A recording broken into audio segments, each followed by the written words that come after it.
الطيار العراقي الذي هرب بطائرته إلى إسرائيل، من هو وما علاقة الموساد الإسرائيلي في ذلك؟ في عام 1965 وعلى إثر اتفاق دول الاتحاد الثلاثي كل من مصر وسوريا والعراق مع الاتحاد السوفيتي، وكانت من أهداف الاتحاد الوقوف بوجه إسرائيل. تمخض ذلك دخول طائرة الميغ 21 لأول مرة إلى منطقة الشرق الأوسط التي كانت تعتبر الأكثر تقدما في ذلك الوقت، مما أثار تخوف إسرائيل والولايات المتحدة الأمريكية. فقام الموساد والمخابرات الأمريكية بوضع الخطط لاختطاف طائرة الميغ 21، والتي كانت إما عن طريق اعتراض طائرة مصرية أو سورية وإجبارها على الهبوط في إسرائيل. أما الخطة الثانية كانت بزرع عميل طيار في إحدى القوات الجوية العربية، والخطة الثالثة نصت على تجنيد طيار عربي وإغرائه بالمال للهروب بطائرته إلى إسرائيل. ولقد اعتمدت هذه الخطة لاحتمال نجاحها بنسبة كبيرة، ووقع الاختيار على الطيارين العراقيين الأربعة، وهما النقيب الطيار شاكر محمود يوسف، والملازم أول الطيار حامد الضاحي، والنقيب الطيار محمد غلوب، الذين تم اغتيالهم من قبل جهاز الموساد بعد فشل تجنيدهم. أما الرابع فكان النقيب منير روفة، وكان المرشح رقم 1 لكونه المسيحي الوحيد بينهم. من هو منير روفة؟ منير جميل روفة كان ضابطا مسيحيا في سلاح الجو العراقي برتبة نقيب من مواليد بغداد 1934، من عائلة ينحدر أصلها من مدينة الموصل، تحديدا من قرية كانت تدعى تل الكيف. وصول عائلته جاءت لاجئة للعراق مع الكثير من العوائل المسيحية التي كانت تقطن جنوب تركيا وجبال شمال غرب إيران بعد تهجيرهم بسبب العمليات العسكرية أثناء الحرب العالمية الأولى. تجنيد منير روفة من قبل الموساد. تم تجنيد منير روفة أثناء حضوره إحدى الحفلات في إحدى النوادي بعملية سميت بالمهمة 007، حيث تعرف على باربرا، وهي سيدة إنجليزية كانت زوجة مدير مجموعة شركة النفط العراقية التي كانت تعتبر قاعدة للمصالح البريطانية ووكرا للجاسوسية. أرادت بريطانيا رد اعتبارها إثر هزيمتها في ثورة يوليو 1958.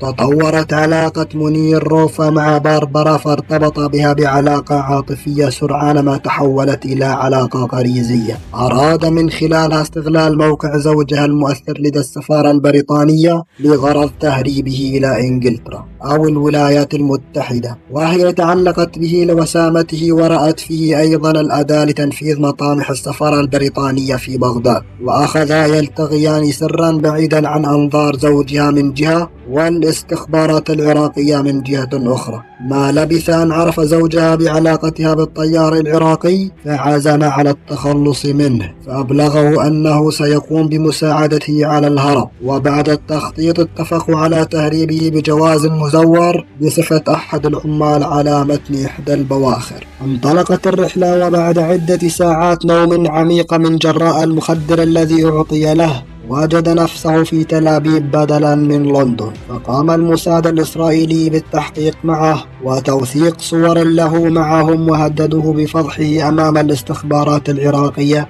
إن لم يقم بسرقة الطائرة ميغ 21 وإحضارها إلى تل أبيب. فخوف في بادئ الأمر، لكنهم أقنعوه بصرف أنظار المخابرات العراقية إلى شيء آخر ريثما يقوم هو بتنفيذ العملية. وبعد عدة أشهر من عودته تم نقل عائلته بطائرة إلى إيران ومنها إلى لندن، وبقي هو لتنفيذ المهمة. وفي صباح يوم 16 من آب عام 1966 صعد منير روفة إلى طائرته الميغ 21 في مطار قاعدة الرشيد بالقرب من بغداد للقيام بطلعة تدريبية ضمن تشكيل طائرات من نفس النوع. وكان منير قد عزم على الهروب بالطائرة، وبعد الإقلاع صدم منير الجميع بابتعاده عن السرب وطار بسرعة تفوق السرعة المعتادة في التدريب، مدعيا قيامه بمناورة تدريبية. وبعد تأخره لدقائق وجه إليه قائد السرب نداء العودة إلى أنه لم يرد،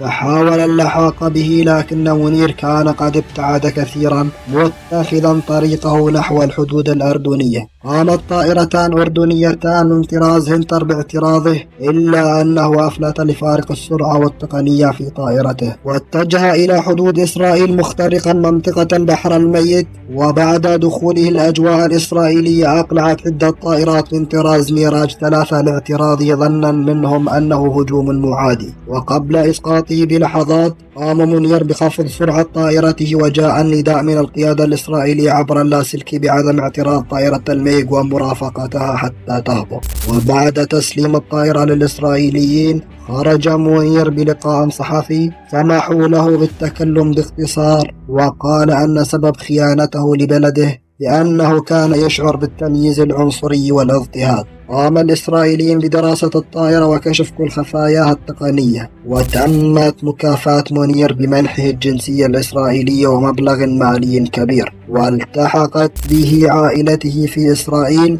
وعاش فيها إلى أن توفي إثر نوبة قلبية في 13 أغسطس عام 1998 عن عمر 64 عام. ولا زالت الطائرة ميغ 21 إلى الآن في المتحف الإسرائيلي، متفاخرين بالإنجاز الذي حققوه في ذلك الوقت. وبين الخائن بنظر العراقيين والعرب والبطل بنظر الإسرائيليين تنتهي قصة منير روف الذي قدم أكبر خدمة لإسرائيل في ذلك الزمن.